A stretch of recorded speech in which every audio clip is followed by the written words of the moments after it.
Hey, welcome back to the Disney Plus Everyday Challenge, and today we have the Princess Protection Program, starring Selena Gomez and Demi Lovato, and yeah, super Disney mega stars or pop stars, or they've had their own series and movies and God knows what else, and they're together in a movie. Maybe this is the first time. I don't know. I knew very little about this movie. I've never seen it before, never heard of it before, except for seeing it in the listings on Disney Plus. It is a Disney Channel original film, which I guessed yesterday correctly because the concept just screamed. The title just screamed Disney original movie. It is from 2009. Yeah, 2009. It was shot in 2008, but 2009. It's an hour and 29 minutes, and yeah, it brings the girls together. As you can see here, Selena is just your average teenage girl, 16, and same thing with Demi Lovato. But Demi Lovato is a princess of a non-existent Latin American country, who has been taken over by some bad guy, like hilariously, not I mean not hilariously, but some overly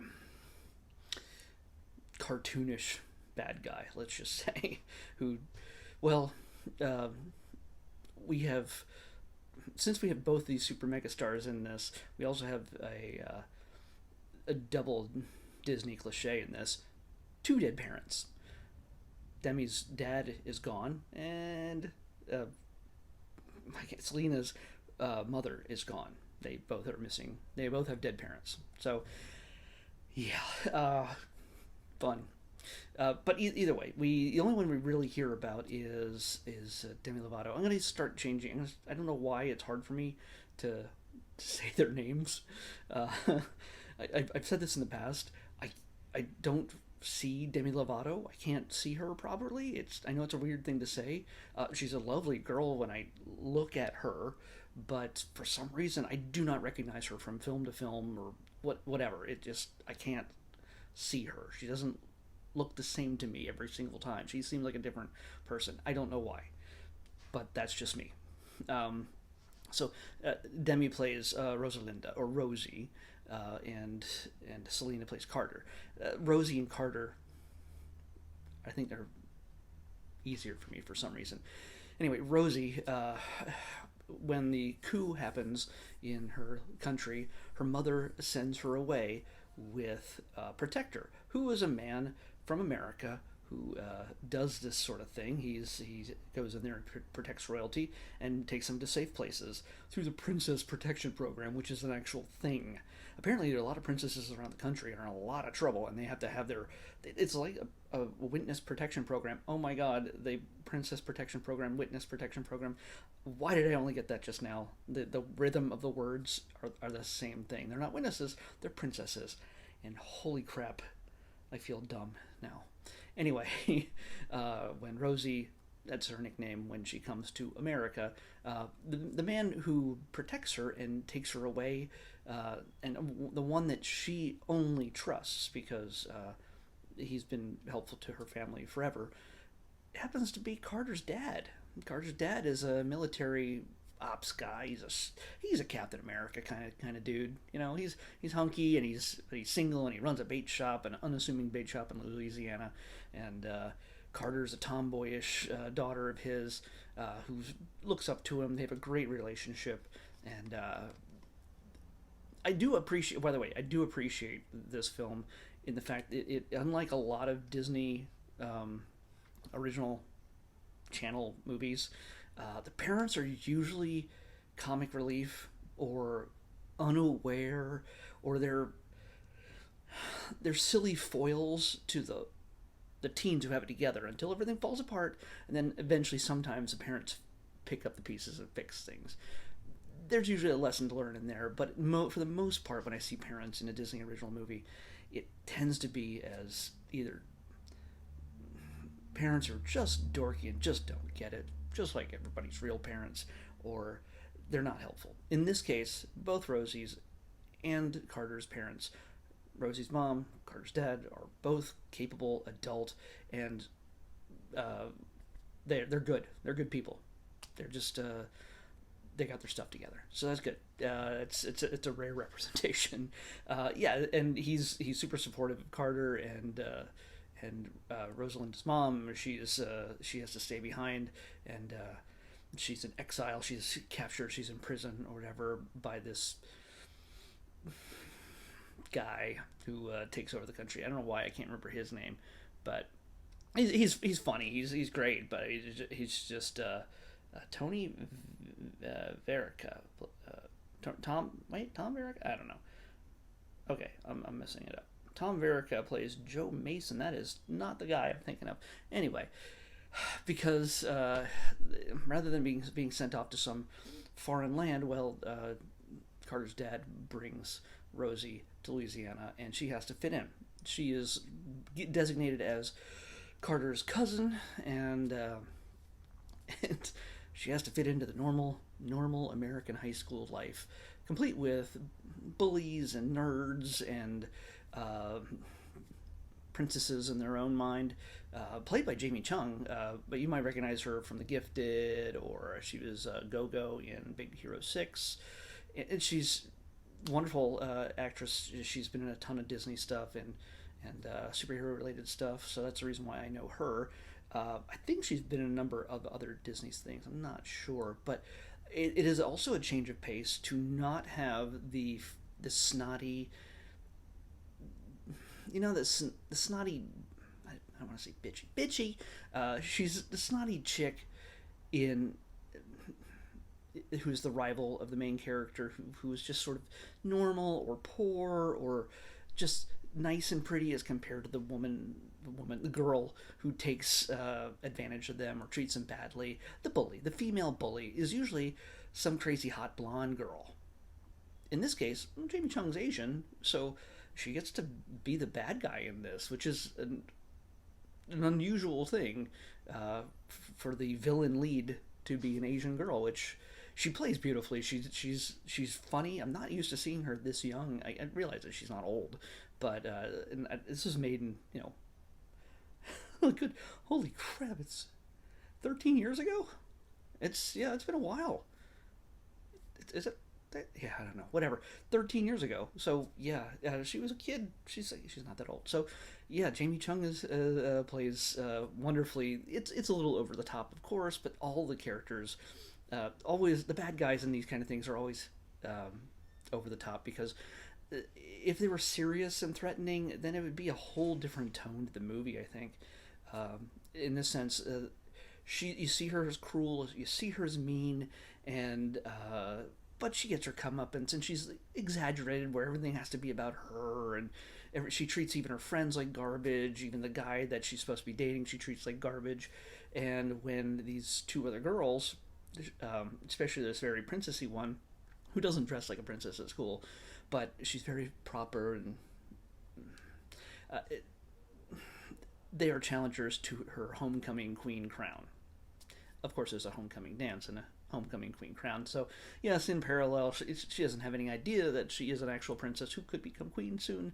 Yeah, because apparently, again, like the rules are, after the king dies, the queen somehow doesn't. It's the bloodline thing. Doesn't become the leader technically. The princess needs to fall in line because it's the bloodline. She needs to become queen, but she can't return to her country until this evil guy is gone. So, yeah, there's a number of little things. They don't bother me, but they seem like they're required to be in this type of film every time. There is Carter has a crush on super hot boy. And of course, there's a dorky guy who has a crush on Carter, and Carter doesn't realize it or doesn't want to think about it. Rosie figures it out. Yeah, those kind of things. I realize I'm spoiling a lot of this for you, but honestly, if you wanted to see this, odds are you've already seen it. This is not like, oh my gosh, where did this movie come from? You're already a fan of Selena or Demi, and you were like, well, I watched this movie because I was 10 at the time. Yeah, it's not something that I would have found on my own. But yeah, the main things that bother me, I think, is the fact that Demi Lovato plays the princess so disconnected from reality. I realize that's the point. She's a fish out of water, but she doesn't know what a hamburger is, and yes, it's American, but whatever, you know. She's she acts like she's an alien or an android, not just a girl who is from a different country, a Latin American country. She can speak, a half dozen different languages on a whim.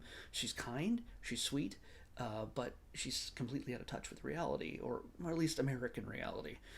She's I realize it's meant for comedic things, but she's literally Data from Star Trek: The Next Generation.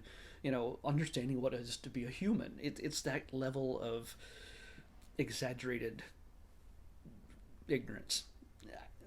I don't know. To me, it just seemed weird because at one point she's above everything. She doesn't understand. Who somebody has to somebody. She doesn't understand that people don't do everything for her, and then the next moment, she's doing things for other people, and she's doing chores. She makes dinner like out of nowhere. She can make dinner because before we assumed that everything was always made for her, but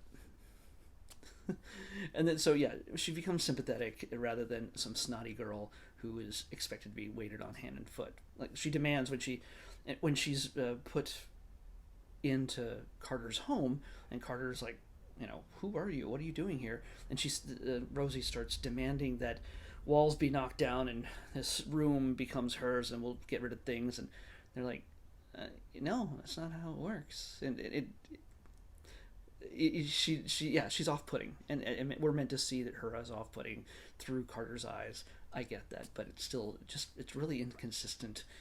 She has a really inconsistent character arc. It's weird. And I know I can't believe I'm saying that in a serious sense about a Disney Channel original movie, but still, come on. And again, we're not catering to the hoity-toity film elite here. These are films for kids, so yeah, it's not going to be something that everybody's going to be like, well, I don't believe her. Yeah, I'm 8, and I don't believe Demi is who she says she is. She's it's not going to be a thing. So we're not worried about that. We shouldn't be worried about that anyway. But lessons are learned. Sympathy, friendship, empathy, all these things are learned. There's no violence whatsoever. Well, there's a little tiny bit of violence, but barely. So it's a goofy, sweet, fun, girls at a slumber party type of thing that I imagine that's what happens. I've never been to one. I should hope I would never been to one. Don't invite me. That's just would not be right. Anyway, this it does have a montage, a dress montage, where they pick out homecoming dresses, and little old ladies sit around and comment on them. Like, you don't hear them ever comment because it's a music montage, and it's a song that's actually performed by Demi and why can't I say her name? Selena and Demi. It's a song that's on the soundtrack. I did do a little research on it. There was a music video clip on IMDb.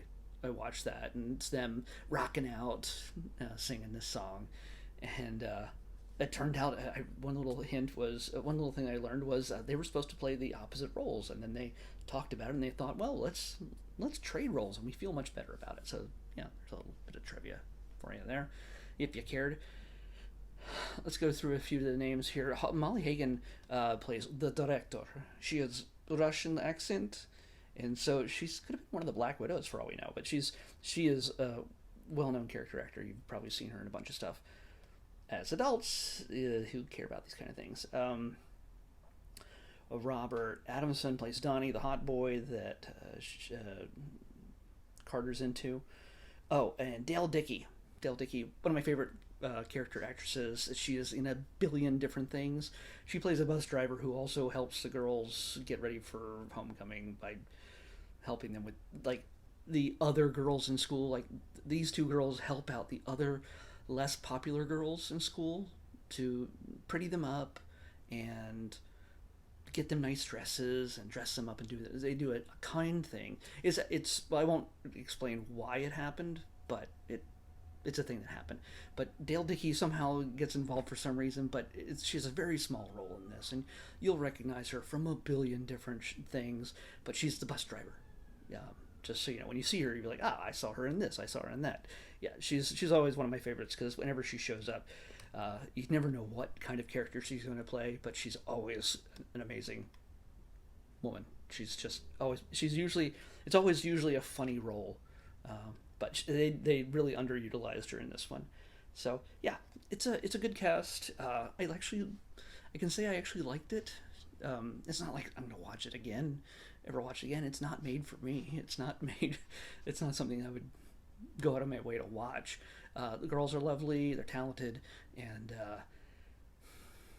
but yeah, if you watch this growing up, maybe you want to revisit it again, or if you have kids who like these girls and their music or anything else, yeah, this is a pretty easy, safe movie to watch that will not make you want to drill a hole in your head, which isn't something I can say about every Disney Channel original movie. So I don't think I've said it yet, but I've gotten close. So yeah, it's it's not a bad movie. It's not a great movie, but it's not a bad movie at all. And yeah, I think it's well paced, and I didn't get too distracted or anything by it. I mean, it didn't overwhelm me from getting other things done while I was watching it, but it's still I think it was well done. Good for them. So let's pick tomorrow's episode. 540. Ooh, the 540 is that in the are we in the thes at that point? We are. Ooh, and this is a classic. This is an old classic, I think. Unless they made another version of it, I don't know. But I've never seen it, but I know of it. We are going to watch A Cat from Outer Space. So yeah, it's one of those things where they pull from the same stable of 1960s actors and throw them into another wacky situation with animals.